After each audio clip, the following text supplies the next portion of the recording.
kita menghadapi masalah yang sangat kompleks seperti masalah perubahan iklim, masalah kerusakan lingkungan, masalah bencana. Kebetulan topik penelitian saya akhir-akhir ini adalah tentang kerusakan lingkungan, bencana, dan perubahan iklim. Jadi di situ saya tidak bisa hanya melakukan pendekatan secara sosiologis, tetapi saya harus bekerja sama dan berinteraksi maupun berdiskusi dengan teman-teman dari disiplin yang lain sehingga kita bisa menelurkan suatu ide-ide yang baru untuk memecahkan masalah yang berkaitan dengan hal tersebut. Selanjutnya, kenapa pendidikan liberal arts itu penting bagi kita? Ya, seperti yang saya sebutkan tadi, masalah yang kita hadapi sangat kompleks. Pendidikan liberal arts, jadi di Warren Wilson, walaupun kami memiliki departemen-departemen, akan tetapi sekat antar departemen sangat cair. Jadi beberapa mata kuliah, misalnya mata kuliah saya, walaupun saya sebagai sosiolog, mata kuliah saya adalah mata kuliah sosiologi, akan tetapi mata kuliah saya kemudian juga diambil oleh global studies, juga diambil oleh environmental studies, sehingga saya di dalam kelas juga memiliki banyak mahasiswa yang berasal dari departemen-departemen yang lain, dan mereka bisa dengan mengambil mata kuliah saya, mata kuliah tersebut bisa dianggap atau diakui sebagai mata kuliah di departemen mereka. Jadi istilahnya ada cross listing antar departemen. Jadi kalau mata kuliah sosiologi itu biasanya namanya SOC, berapa nomornya begitu. Tapi kemudian juga diberi title sebagai, karena dianggap juga sebagai mata kuliah di Global Studies, juga dianggap sebagai GBL nomor berapa gitu. Kemudian karena juga mata kuliah Environmental Studies nanti juga straight ENS gitu.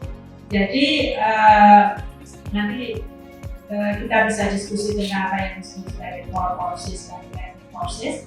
Jadi banyak mata kuliah saya yang kemudian dianggap sebagai mata kuliah di departemen lain, dan departemen saya pun juga mengambil beberapa mata kuliah dari departemen lain yang kemudian menjadi bagian dari major atau kalau isinya mata kuliah wajib dan mata kuliah pilihan dari departemen lain.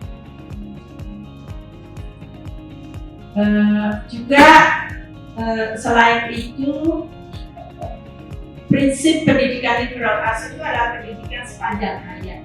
Karena makanya tadi saya sebutkan, saya juga ingin belajar dari bapak-bapak semuanya, karena prinsipnya adalah knowledge is everywhere. Jadi pengetahuan itu ada di mana-mana. Jadi kita bisa selalu belajar tidak hanya di dalam kelas, akan tetapi juga di dalam masyarakat, bisa melalui interaksi dengan teman, bisa melalui interaksi dengan bapak dan ibu sekarang ini. Jadi itu salah satu prinsip dari liberal arts. Juga saya kira prinsip dari MBKM juga seperti itu ya. Jadi dibuka kemungkinan mahasiswa untuk belajar di mana-mana, karena prinsipnya knowledge is everywhere itu tadi, dan proses belajar itu bisa dilakukan kapanpun gitu. Jadi itu juga merupakan prinsip dari liberal arts education. Selanjutnya beberapa slide ke depan, saya hanya ingin mungkin memberikan penjelasan lebih lanjut tentang triad academic study. Berikut dengan konsep apa yang disebut sebagai majors and minors.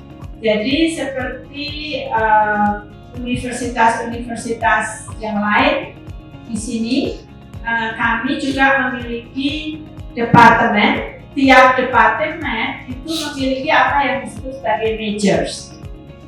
Jadi majors itu adalah mungkin fakultas ya. Jadi mahasiswa itu kan memilih fakultas. Nah, fakultas itu kemudian dia major di fakultas itu, atau prodi. Mana yang lebih tepat kalau ininya majors itu? Prodi ya, prodi. Di bawah departemen, jadi lebih khususnya lagi, misalnya ketika mahasiswa lulus itu nanti judulnya dia gelarnya dalam bidang apa?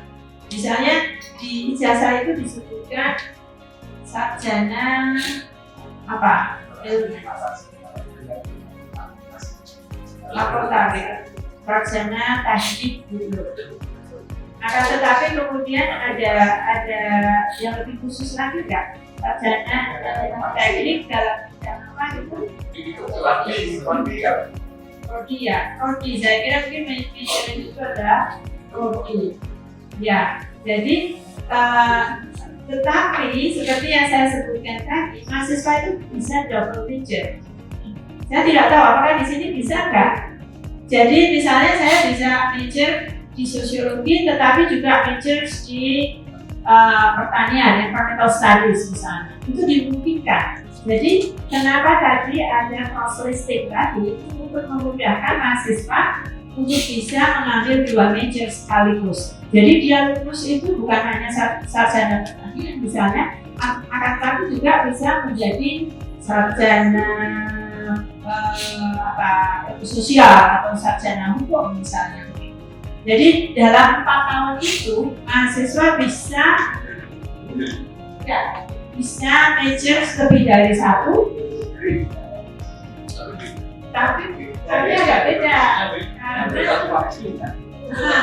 Jadi lebih cair, makanya tadi saya sebut bahwa antar fakultas itu ada interaksi yang sangat cair, sehingga mahasiswa itu bisa mengambil mata kuliah dari berbagai departemen sekaligus. Dan beberapa mata kuliah bisa dianggap, satu mata kuliah bisa dianggap bisa dipergunakan untuk memenuhi requirement dari 2 major. Ya. Kemudian di bawah majors ada minors. Jadi minors itu, jadi misalnya di departemen saya majorsnya kan sosiologi. Jadi departemennya namanya sosiologi and antropologi. Jadi departemen saya namanya departemen sosiologi dan antropologi. Kemudian di dalam departemen ini kami memiliki major yang disebut majornya di sosiologi dan antropologi. Di major sosiologi antropologi itu ada konsentrasi. Konsentrasinya konsentrasi sosiologi, konsentrasi cultural antropologi, konsentrasi arkeologi, konsentrasi gender and women studies gitu. Nah, selain konsentrasi kemudian ada minor. Minor itu jadi mahasiswa ketika lulus gelarnya bukan dari minor, akan tetapi di dalam ijazah itu bisa disebutkan kalau dia adalah minor dalam bidang ini. Jadi minor bisa misalnya majornya sosiologi, minornya art, itu bisa terjadi.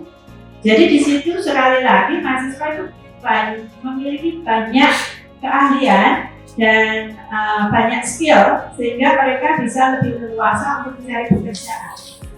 Gitu. Jadi kalau major itu di major saya itu 48 kredit hanya untuk major. Jadi core courses sama elective courses itu jumlahnya 48 kredit. Jadi kalau dia, tapi untuk lulus seluruhnya dia harus menempuh 128 kredit. Untuk minor, kalau mereka mau ambil minor itu hanya 24 kredit. Jadi sangat gampang sebenarnya minor. Seorang itu bisa misalnya 2 major dan 3 minor gitu. Sehingga di situ sekali lagi dia memiliki banyak kemampuan. Kalau misalnya dia double major environmental studies dengan sosiologi misalnya, kemudian minor di art, musik misalnya, musik dan kemudian Inggris. Jadi di situ kan dia sudah punya empat kualifikasi dengan memiliki 2 major dengan 2 minor misalnya.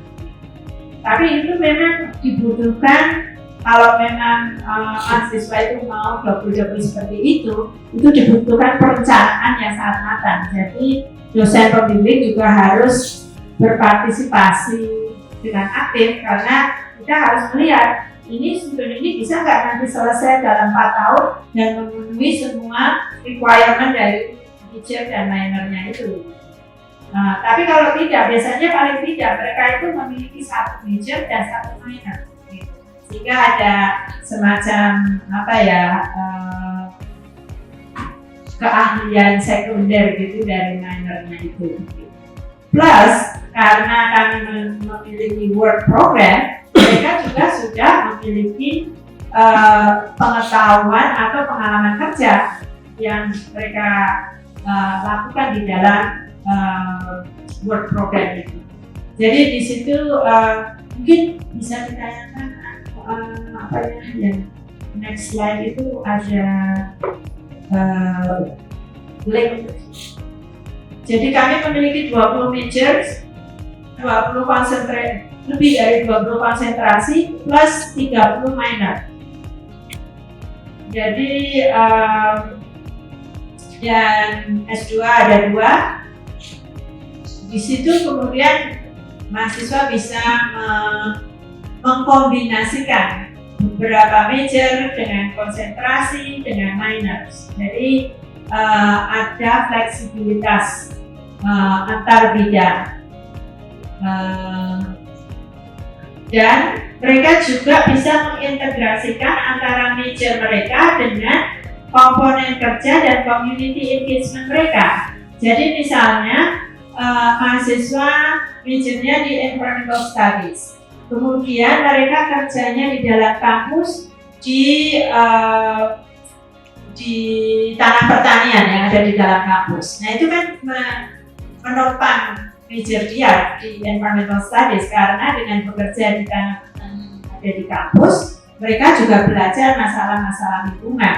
Nah kemudian mereka juga mungkin bisa melakukan pengabdian dalam masyarakat yang berkaitan dengan mungkin mengajar di sekolah maksudnya SMP atau SD tentang masalah lingkungan misalnya begitu. Jadi kan di situ sangat terintegrasi antara academic work dan pengabdian pada masyarakat. Gitu. Jadi di situ ilmunya menjadi lebih kuat kan dengan pengalaman kerja maupun pengalaman pengabdian sekaligus pengalaman mengajar. Ada beberapa mahasiswa saya itu yang kemudian internship-nya dengan mengajar di SMP atau SD atau SMA begitu, dan di situ kan dia mendapatkan pengalaman mengajar. Jadi ada berbagai macam kemungkinan yang bisa mereka lakukan.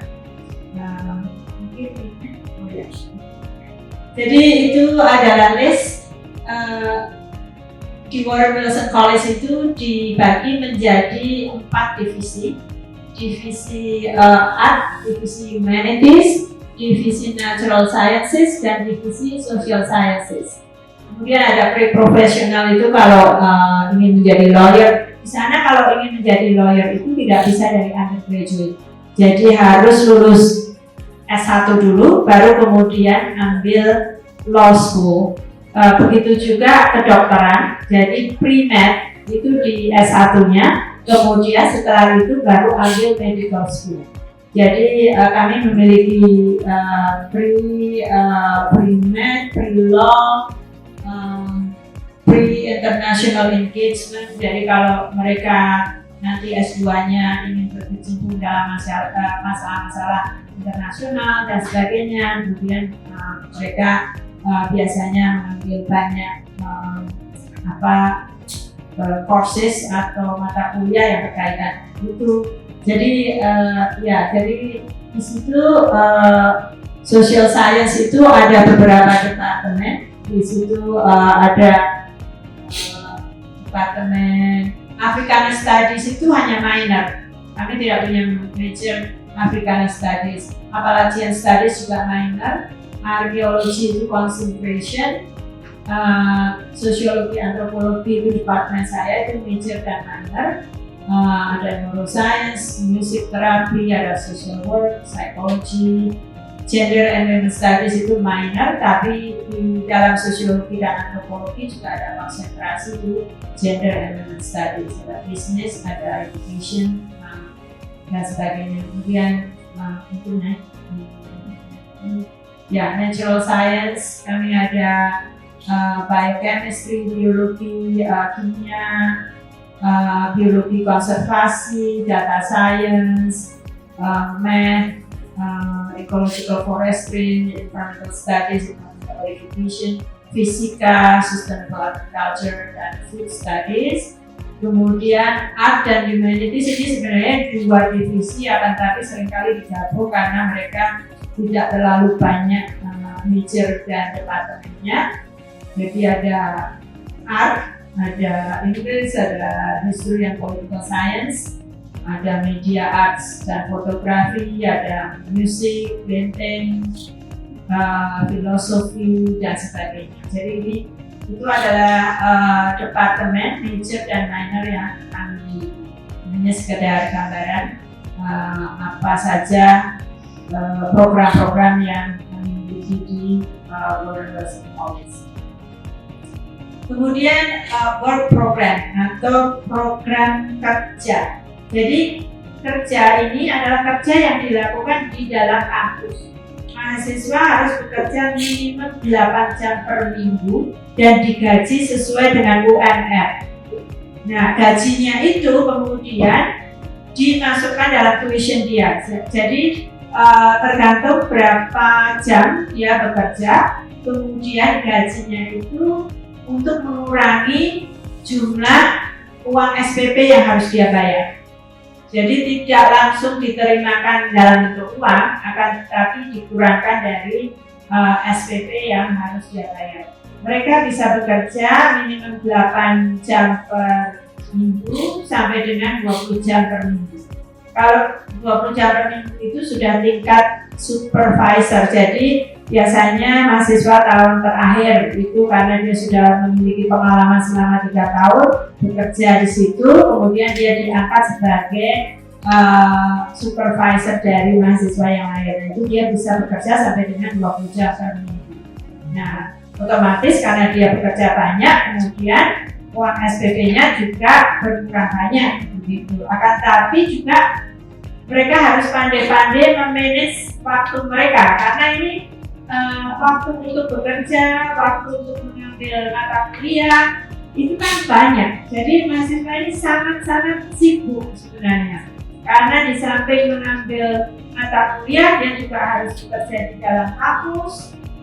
Kemudian dia juga harus terlibat dalam pengabdian masyarakat. Jadi selama 1 hari itu kadang-kadang dia bekerja mulai pagi sekali. Misalnya dia kerja di kafetaria. Kafetaria kan harus buka pagi-pagi, jam 7 pagi sudah buka ya. Berarti kalau dia kerja kadang-kadang jam 6 pagi dia harus masuk kerja. Nanti jam 8 ada kelas, dia masuk kelas gitu.